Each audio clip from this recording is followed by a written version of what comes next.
Hello, ladies and gentlemen. My name is Luís Falcão de Magalhães. I am a Portuguese author. I write fantasy fiction. And after writing my first series in Portuguese, I decided to give a go to try and write my second fantasy series in English. So the first book in that series came out in 2019, like last year. It's called A Silvery Moon. It's available on Amazon, and it's the story of how three people meet by chance in the mountain town of Glonsklim and decide for separate reasons to investigate a mysterious murder and figure out what's up with the strange happenings in the town and how are they tied to that murder. Now, this is a fantasy book, but it has a bit of a horror bent to it because I wanted to do something different. I didn't want to do a retread of what I did in my Portuguese series. So I was asked to read a snippet of it for you tonight. So that's what I am going to do. I'm going to read the first few pages of A Silvery Moon. So without further ado, Oskar stumbled through the snow as he struggled to wind up his crossbow. The large weapon was meant to be held with two hands, and winding it in motion was an awkward process. But stopping out in the open was out of the question, not with the beast chasing after him. Nearly tripping, he half slammed his broad shoulders into the trunk of a pine tree. A clump of snow fell from the tree and moistened his brownish red, braided hair. The water mingled with his sweat as it dripped across the bridge of his wide nose and down his beard.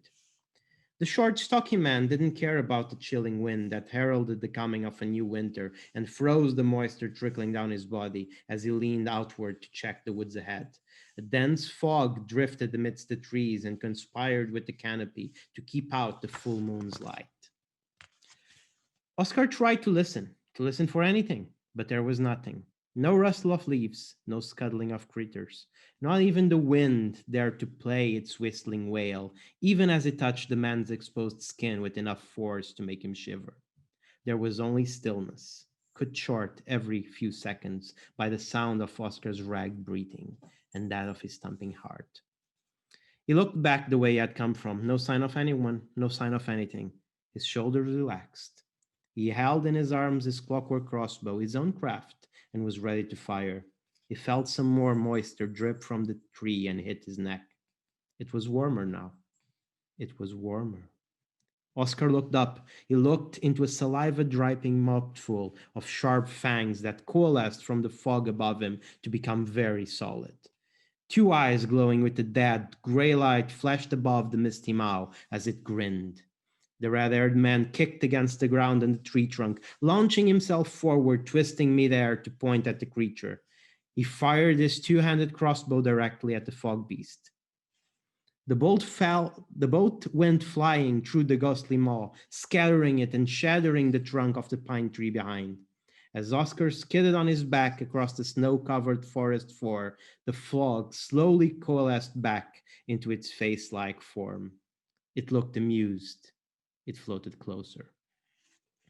Damn ye beast! Mock me all you want. I ain't gonna be an easy meal.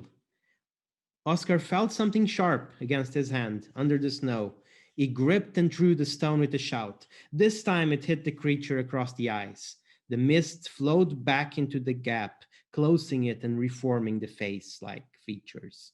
The fangs became more solid with each passing second. The fog beast lunged at the prone man. Oscar closed his eyes. And that's it. What happens to Oscar? Well, you can find out. You can read A Silvery Moon by me, Luís Falcão de Magalhães. It's available on Amazon right now. Enjoy the rest of Bookfest. See you around.